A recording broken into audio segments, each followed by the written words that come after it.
नमस्कार साथियों, भारतीय संविधान के 50 प्रश्नों के संग्रह में मैं आपका बहुत बहुत स्वागत करता हूं। तो बगैर लेट किए प्रश्नों को शुरू कर।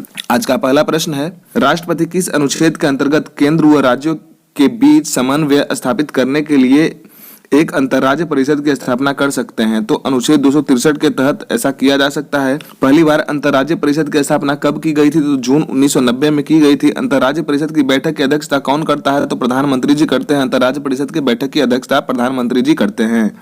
अंतर्राज्य परिषद की बैठक वर्ष में कितनी बार की जा सकती है? तो 3 बार की जा सकती है। अंतर्राज्य परिषद की जो बैठक है वर्ष में 3 बार ही की जा सकती है। योजना आयोग के जगह पर नीति आयोग की स्थापना कब की गई थी? तो 1 जनवरी 2015 को की गई थी। कौन सी संस्था भारत सरकार के थिंक टैंक के रूप में कार्य करती है? तो नीति आयोग जो है भारत के थिंक टैंक के रूप में कार्य करती है। नीति आयोग का अध्यक्ष कौन होते हैं? तो प्रधानमंत्री होते हैं। नीति आयोग के अध्यक्ष जो होते हैं प्रधानमंत्री होते हैं। योजना आयोग के निर्माण में राज्यों की जो भागीदारी होती है के लिए राष्ट्रीय विकास परिषद का गठन कब हुआ था? तो 6 अगस्त 1952 राष्ट्रीय विकास परिषद का गठन हुआ था 6 अगस्त 1952 को। राष्ट्रीय विकास परिषद का अध्यक्ष कौन होता है? तो प्रधानमंत्री होते हैं। जो राष्ट्रीय विकास परिषद के जो अध्यक्ष होते हैं प्रधानमंत्री होते हैं। किसने राष्ट्रीय विकास परिषद को सुपर कैबिनेट की संज्ञा दी थी? तो के संथानम जो थे राष्ट्रीय विकास परिषद को सुपर कैबिनेट की संज्ञा दी थी। संविधान के किस अनुच्छेद में वित्त आयोग के गठन का प्रावधान किया गया है? तो अनुच्छेद 280 में संविधान में वित्त आयोग का जो गठन का प्रावधान किया गया है अनुच्छेद 280 में। प्रथम वित्त आयोग का गठन कब किया गया था? तो 1951 ईस्वी में प्रथम बार वित्त आयोग का गठन किया गया था। 1951 ईस्वी में। प्रथम वित्त आयोग की अवधि क्या थी? तो 1952 से लेकर 1957 तक थी।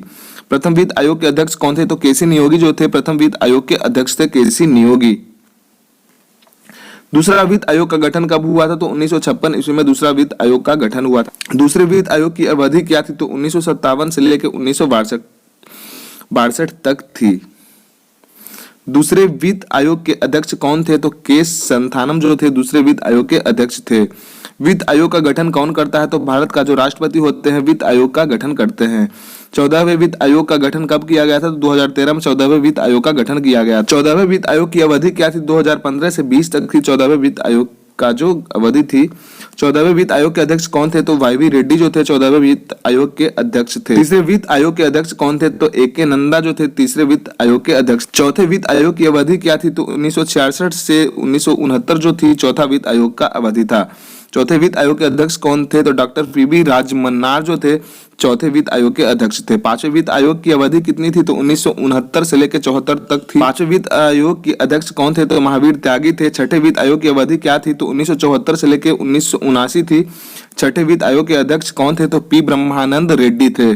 सातवें वित्त आयोग की अवधि क्या थी? तो 1979 से लेकर 1984 थी सातवें वित्त आयोग की अवधि। आठवें वित्त आयोग की अवधि क्या थी? 1985 से लेकर 1989 थी।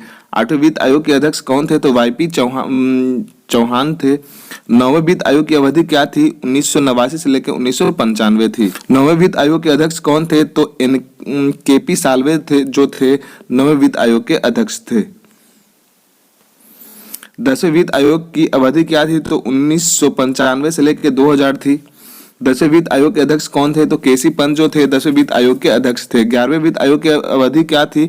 2000 से लेकर 2005 थी। 11वें वित्त आयोग के अध्यक्ष कौन थे? तो प्रोफेसर एम खुसरो थे। 12वें वित्त आयोग की अवधि क्या थी? 2005 से लेकर 2010 थी।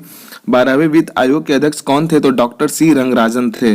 13वें वित्त आयोग की अवधि क्या थी? 2010 से लेकर 2015 थी। 13वें वित्त आयोग के अध्यक्ष कौन थे? डॉक्टर विजय एल केलकर थे। संघ लोक सेवा आयोग का गठन कब किया गया था? तो 1926 में किया गया था संघ लोक सेवा आयोग का गठन। संघ लोक सेवा आयोग के अध्यक्ष तथा सदस्यों की नियुक्ति कौन करता है? तो राष्ट्रपति करते हैं। संघ लोक सेवा आयोग के अध्यक्ष तथा सदस्य का जो कार्यकाल होता है कितने वर्षों का होता है? तो 6 वर्ष या 65 वर्ष जो भी पहले हो जाए। राज्य लोक सेवा आयोग के अध्यक्ष तथा सदस्यों की नियुक्ति कौन करता है? तो राज्यपाल करते हैं। राज्य लोक सेवा आयोग के अध्यक्ष तथा सदस्यों के कार्यकाल कितने वर्षों का होता है? तो 6 वर्ष या 62 वर्ष जो भी पहले हो जाए। भारतीय निर्वाचन आयोग की स्थापना कब की गई थी? तो 25 जनवरी 1950 को की गई थी।